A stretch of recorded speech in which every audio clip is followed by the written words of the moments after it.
अस्सलाम वालेकुम दोस्तों, इनसाइड में मौज़म फ़खर में खुशामदीद। एस्टेब्लिशमेंट की मुदाखलत के बाद इमरान खान साहब के प्रिंसिपल सेक्रेटरी यानी principal secretary to the prime minister of Pakistan, उसने एक ख़त लिख दिया है और ख़त लिखा है वजारत दाखिला को। और उस ख़त में इमरान खान साहब के लिए साबिक वज़ीर आज़म की सिक्योरिटी का मुतालबा किया गया है और सेक्रेटरी दाखिला ने इस ख़त को एडिशनल सेक्रेटरी 1 के पास फॉर नेसेसरी एक्शन लिखकर मार्क कर दिया है। अब ये जो ख़त है, इस ख़त के नतीजे से एक चीज़ साबित हो रही है कि इमरान खान साहब जो अभी तक इक़्तिदार से चिमटे हुए हैं, सुप्रीम कोर्ट ऑफ पाकिस्तान के वाज़े अहकामात के बावजूद और ईवान में अपनी अक्सरियत खोने के बावजूद, उनको इस हवाले से एक सख्त तरीन पैगाम मिल गया कि भाई बस कर दे, क्यों हमें डंडा डोली करके बाहर निकालना पड़ेगा। और ये किसी के लिए भी, किसी भी प्राइम मिनिस्टर के लिए, किसी भी मुल्क की एक आला तरीन मुक़्तदर शख्सियत के लिए ये जो मामला है ये किसी भी तौर पर काबिल फ़हम भी नहीं है और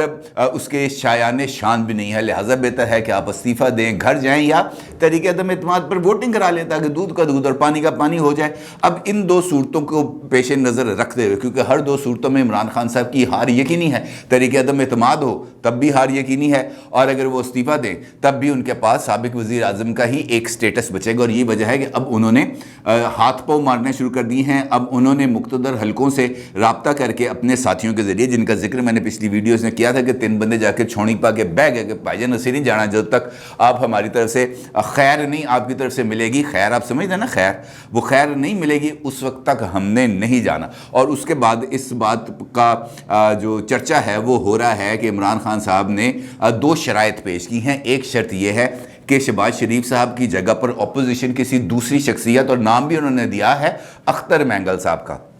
अख्तर मैंगल साहब को वज़ीर आज़म बना दे तो इमरान खान साहब तहरीक अदम एतमाद पर वोटिंग के लिए तैयार हैं। और इसके साथ साथ इमरान खान साहब ने ये गारंटी मांगी है, ये लफ्ज़ आप दोबारा सुन लें, इमरान खान साहब ने गारंटी मांगी है कि उनकी और उनकी काबीना के ख़िलाफ़ किसी भी तरीके की कोई मुकदमेबाजी नहीं होगी, कोई केसेस नहीं लिखे जाएंगे, उनके लिए नैब और FIA को मुतहरक नहीं किया जाएगा। और ख़ास तौर पर जो खतून अव्वल हैं, उनकी जो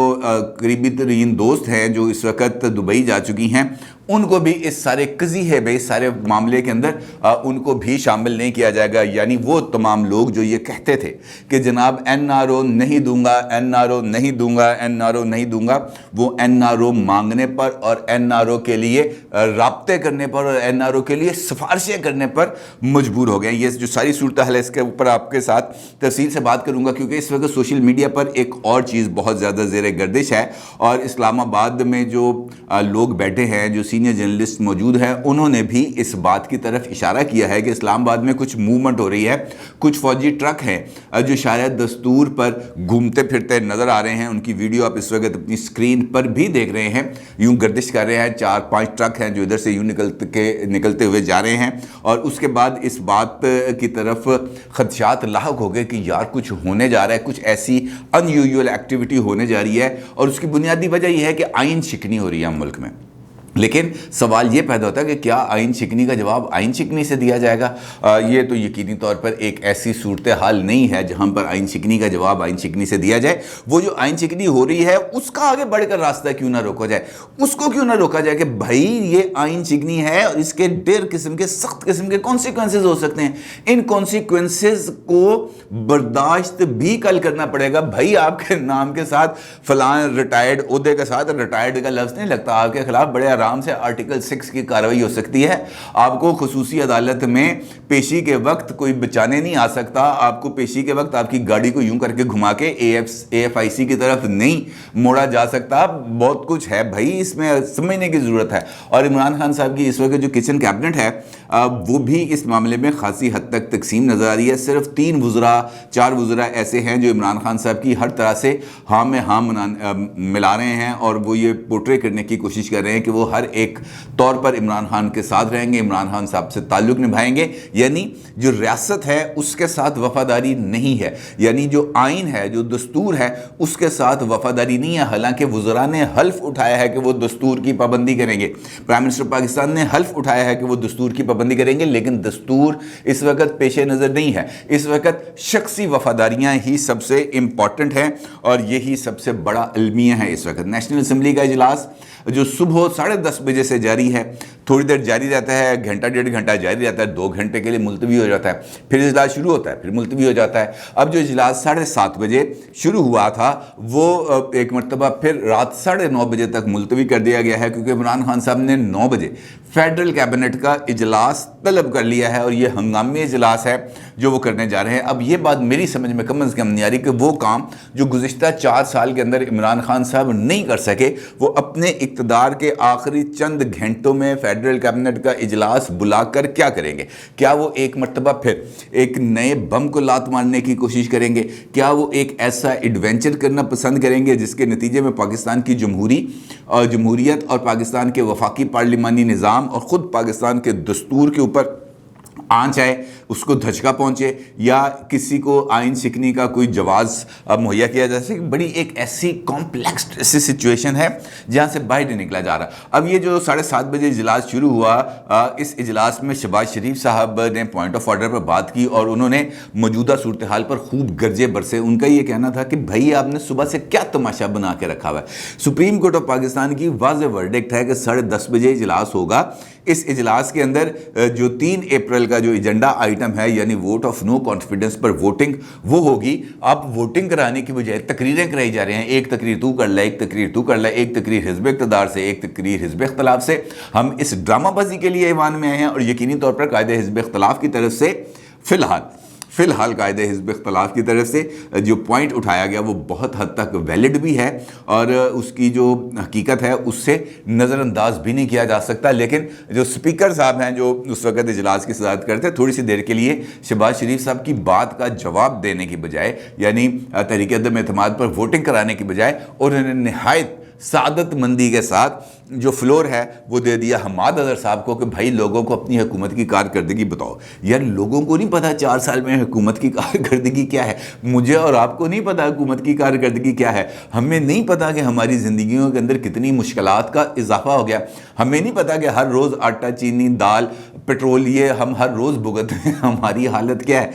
हमें इस बात का अंदाज़ा नहीं है कि इस वक्त इमरान खान साहब के जो 4.25 साल का टेन्योर है, इसके अंदर जो पाकिस्तान का रुपया है इसकी कदर के अंदर 70% 70% डिप्रिसिएशन आई है, कमी आई है, और उसके नतीजे में अफराते ज़र भी बढ़ा है और उसके नतीजे में जो महंगाई है उसमें भी इजाफा हुआ है। हर एक बंदा इस हकीकत को जानता है, क्योंकि हर एक बंदे का मसला है घर का किचन चलाना, आटा चीनी चावल दालों को लेके आना, घी को लेके आना जो 170 रुपए का मिल रहा था आज वो 500 रुपए का मिल रहा है। ये है बुनियादी मसला, लेकिन इस मसले की तरफ कोई हल नहीं। और ये वजह है कि इस पूरे सिनेरियो के अंदर पाकिस्तान पीपल्स पार्टी के नौजवान सेनेटर जिनकी पॉलिटिकल अप्रोच की मैं खुद बहुत ज़्यादा कदर करता हूँ, मुस्तफ़ा नवाज़ खोखर साहब, उनकी तरफ से अगरचे वो ऐसे बयानात नहीं देते, वो बड़ी सुलझी हुई, बड़ी ठोस, बड़ी पॉलिटिकल और बहुत जिसे हम कह सकते हैं इम्पार्शल या एक दलील के साथ बात करने हैं। उनकी तरफ से एक बयान सामने आया जिसके अंदर उन्होंने chief of army staff general Qamar Javed Bajwa साहब से इस बात का मुतालबा किया कि भाई ये बंदा जो आ गया है, जो यहाँ पर बैठ गया है, जो मुल्क का वज़ीर आज़म है, वो इस वक्त जो दस्तूर है उसकी भी खिलाफ वर्जी कर रहा है और सुप्रीम कोर्ट ऑफ पाकिस्तान के वाज़े अहकामात की भी खिलाफ वर्जी कर रहा है। लिहाजा आपको कम से कम सामने आकर एक पॉलिसी के तौर पर एक बयान, कुछ एक ऐसा रिमार्क्स देने चाहिए जिसकी वजह से क्लैरिटी आए मामले में, लोगों को पता चले कि यार ये जो एक कन्फ्यूजन फैल गई है, ये खत का जो रट्टा लगाया हुआ है सुबह दोपहर शाम दवाई की तरह मिल रहा है। और आज तो दवाई से मामला आगे बढ़ चुका है। आज तो हर एक वज़ीर, हर एक मुशीर की तरफ से ये ज़बरदस्ती दवाई पिलाई जा रही है, खत की रट लगा के। तो इससे तो जान छूटे। और अगर हम याद रखें तो ये बात काफ़ी अरसे से अपोजिशन क़यादत की तरफ से भी सामने आ रही थी कि ये ख़त वाला जो मामला है, इस मामले से अब जान छूटनी चाहिए और हमारी जो इस्टेब्लिशमेंट है उसको सामने आकर दो टोक अंदाज में इस सारे सूरत हाल की वजाहत करनी चाहिए। अब अगर हम देखें کہ عمران خان صاحب کی طرف سے اب ان کے پاس جو کیبنٹ کا اجلاس بلایا جا رہا ہے، جس کے لیے اب مختلف مثلا اس وقت تو ایک ابہام کی کیفیت ہے نا، جتنے منہ اتنی باتیں، ہر ایک نے اپنی اپنی وہ لگائی ہوئی ہے اور وہ اپنی اپنی بات کر رہا ہے سوشل میڈیا پر۔ اس وقت افواہوں کا بازار گرم ہے، ہر ایک بندہ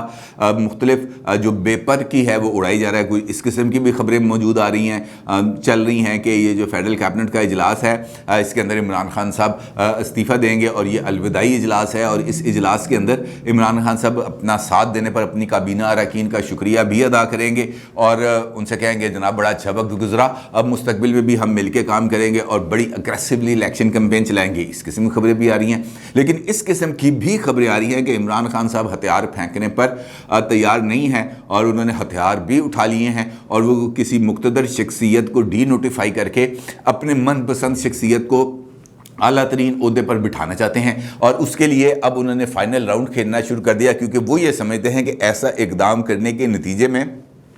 12 اکتوبر 1999 جیسے حالات ثابت ہوں گے، اور میں تو جاؤں گا ہی، میرا تو طے ہے کہ میں نے کدھر جانا ہے، لیکن میرے جانے کے ساتھ ساتھ اور بھی بہت سارے لوگ ان کا بھی جو گیٹ ہے دوسرا وہ نکل جائے گا، ان کے لیے بھی اقتدار کا دروازے بند ہو جائیں گے۔ ایک ایسی یہ سچویشن ہے جو عمران خان صاحب سمجھتے ہیں کہ اگر ایسی سچویشن ہوگی تو وہ ان کی ایگو سیٹسفائی ہوگی۔ اب سوال یہاں پر یہ بھی پیدا ہوتا ہے کہ کیا ہم ایک شخص کی ایگو کو سیٹسفائی کرنے کے لیے اپنے ملک کے تمام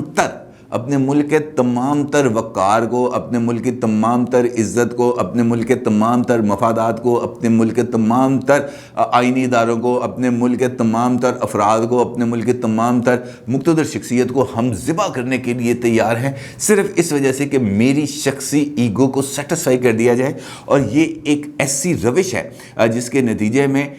پاکستان کے اندر اس وقت بھی اگر ہم دیکھیں تو ہمارے گلی محلے شہروں کے اندر جو ایک تفریق ہے وہ بہت حد تک ڈیولپ ہو گئی ہے، اور اس کے ساتھ ساتھ یہ تفریق اور زیادہ پھیلے گی، لیکن عمران خان صاحب کو اس بات کی کوئی پرواہ نہیں۔ البتہ یہ ضرور ہوا ہے کہ ایک خط لکھا گیا ہے، اور خط لکھا ہے پرائم منسٹر آف پاکستان کے پرنسپل سیکرٹری اعظم خان صاحب کی طرف سے۔ یہ وہی اعظم خان صاحب ہیں جنہوں نے ابھی چند دن پہلے اپنی چھٹی کی درخواست دی تھی، اور ان کا یہ کہنا تھا کہ میں بیمار ہوں، مجھے علاج کے لیے بیرون ملک جانا ہے، لہٰذا میری ایکس پاکستان لیو کو منظور کیا جائے تاکہ میں بیرون ملک جا کے علاج کرا سکوں، اور اس کے بعد نومبر میں امریکہ جا کر ورلڈ بینک کی نوکری کر سکوں، جس کے لیے میری 4 سال کی آلریڈی اپوائنٹمنٹ ہو چکی ہے، یعنی وہ یہاں سے نکلنے کے چکروں میں ہیں۔ لیکن انہوں نے ایک خط لکھا ہے، اور خط لکھا ہے سیکرٹری داخلہ صاحب کو، اور اس خط کے اندر ان کا یہ کہنا ہے کہ عمران خان صاحب جو اس وقت ملک کے پرائم منسٹر ہیں، ان کی جو سیکیورٹی ہے، ان کی جان کو شدید خطرات ہیں، اور اگر وہ سابق وزیر اعظم ہو جاتے ہیں یعنی ایکس پرائم منسٹر، تو ایکس پرائم منسٹر کے لیے جو رولز ہیں ان کے مطابق ان کے لیے جو سیکیورٹی ہے اس کا فوری طور پر ارینجمنٹ کیا جائے، اور اس سیکیورٹی کو مکمل طور پر ریڈ الرٹ پہ رکھا جائے گا۔ کسی بھی وقت ہمیں ایکس پرائم منسٹر کی جو سیکیورٹی ہے وہ لینی پڑ سکتی ہے۔ اب یہ خط ملا ہے سیکرٹری داخلہ کو، سیکرٹری داخلہ نے اس خط کو بھیج دیا ہے ایڈیشنل سیکرٹری 1 کو، جنہوں نے اور ساتھ لکھ دیا فار نیسیسری ایکشن، اور یقینی طور پر اس پر اگلی کارروائی بھی ہوگی۔ اور یہ جو خط ہے یہ وزیر داخلہ شیخ رشید احمد صاحب کو موصول ہوا، اور انہوں نے اس کو آگے پروسیس کیا ہے، یعنی یہ بات بھی کسی نہ کسی جگہ پر چل رہی ہے، کیونکہ وہ جو 3 اصحاب گئے ہوئے تھے جن کا میں نے ذکر آپ سے پچھلی ویڈیو میں کیا تھا، وہ 3 اصحاب جس مقصد کے لیے گئے تھے وہ مقصد ان کا پورا نہیں ہو سکا، ان کو آخری مرتبہ کا چانس نہیں مل سکا، ان کو وہ جو خیر مانگنے گئے تھے ان کو وہ والی خیر نہیں مل سکی، بلکہ ان کو کہا گیا کہ یو آر ٹو لیٹ، اب آپ نے بہت دیر کر دی ہے، اب یہ معاملات اس حد تک آگے بڑھ چکے ہیں کہ اب ان کی واپسی کا امکان نہیں ہے۔ اور یہ دیکھیں نا، اگر اب 9:30 بجے تک اجلاس ہوتا ہے، ملتوی ہوتا ہے، اور اس کے بعد اگر ووٹنگ کا پروسیس کا عمل ہوتا ہے تو یہ رات کو 12 بج جائیں گے، یعنی عمران خان صاحب اپنی جو وہ ہے آخری منٹ تک کرسی کے اوپر بیٹھنا چاہتے ہیں، اور یہ کرسی سے جو محبت ہے، کرسی کی جو اتنی چاہت ہے، کرسی کے ساتھ جو اتنا لگاؤ ہے، यार ये देखने को ताल्लुक़ रखता है, बल्कि अब तो वो लोग बहुत ज़्यादा अच्छे लगने शुरू हो गए हैं जिनको हम लोग ख़ाइन कहते थे, जिनको हम बददियानत कहते थे, जिनको हम सज़ा याफ्ता कहते थे, जिनको ये कहा जाता था कि ये सादिक़ अमीन नहीं हैं, जिनके ऊपर कोर्ट्स ने फ़ैसले दिए, जिन पर 62(1)(f के तहत ताहयात नाअहलियाँ लगा दी गई। लेकिन जैसे ही कोर्ट का फ़ैसला आया उन्होंने सर तस्लीम खम भी किया। उन्होंने अपनी नेशनल असम्बली को और अपनी जो नेशनल असम्बली में मौजूद अक्सरियत है उसको सुप्रीम कोर्ट ऑफ पाकिस्तान के सामने लाकर खड़ा नहीं किया। उन्होंने सुप्रीम कोर्ट ऑफ पाकिस्तान को इस तरीके से चैलेंज नहीं किया, चाहे वो नवाज शरीफ साहब हों या यूसुफ रज़ा गिलानी साहब हों, कोई भी हो। उन्होंने यूसुफ रज़ा गिलानी साहब वाला मामला तो और ज़्यादा जो है पेनफुल है, क्योंकि सिर्फ 7 सेकंड की ताबरखास्त अदालत सज़ा, और वो सज़ा भी इस वजह से कि उन्होंने आइन पर कारबंद रहने का फ़ैसला किया, उन्होंने डिक्टेशन नहीं ली। 7 सेकंड की सज़ा के एवज़ उनको 7 साल की नाअहली भुगतना पड़ी। और आज भी यूसुफ रज़ा गिलानी साहब आइन के साथ खड़े हैं, दस्तूर के साथ खड़े हैं, अपनी पार्टी के साथ वफा के साथ खड़े हैं, लेकिन उन्होंने अपनी जमात को याद नाअहल होने के बाद भी किसी भी वक्त एक शिकायती जुमला पाकिस्तान के किसी भी इदारे के खिलाफ अदा नहीं किया। ये लोग तनकीद का निशाना भी बनते हैं, ये लोग हर तरह का बोझ भी उठाते हैं, लेकिन इसके बावजूद हमारी नज़रों में बुरे ठहरते हैं। और वो जिनके पास अमानत और दयानत के सर्टिफिकेट हैं, जो अपने आप को हर एक चीज़ से ऊपर समझते हैं, वो जो दावे करते हैं कि हम आइन और कानून के पासदार हैं, उनका आलम आप पाकिस्तानी कौम आज सुबह से अब तक देखिए कि पाकिस्तान के आइन पर और पाकिस्तान के अदालती फ़ैसलों की किस कदर बेतौकीरी हो रही है। और उसके बावजूद भी वो सादिक भी हैं और अमीन भी हैं और ईमानदार भी हैं, और उनकी शराफत और दयानत पर किसी को कोई शक नहीं। ये लम्हा फ़िक्रिया है आपके लिए भी और मेरे लिए भी, बल्कि हम सब के लिए भी। अपनी राय का ज़रूर इज़हार कीजिएगा। आपको बहुत शुक्रिया। अल्लाह हाफ़िज़।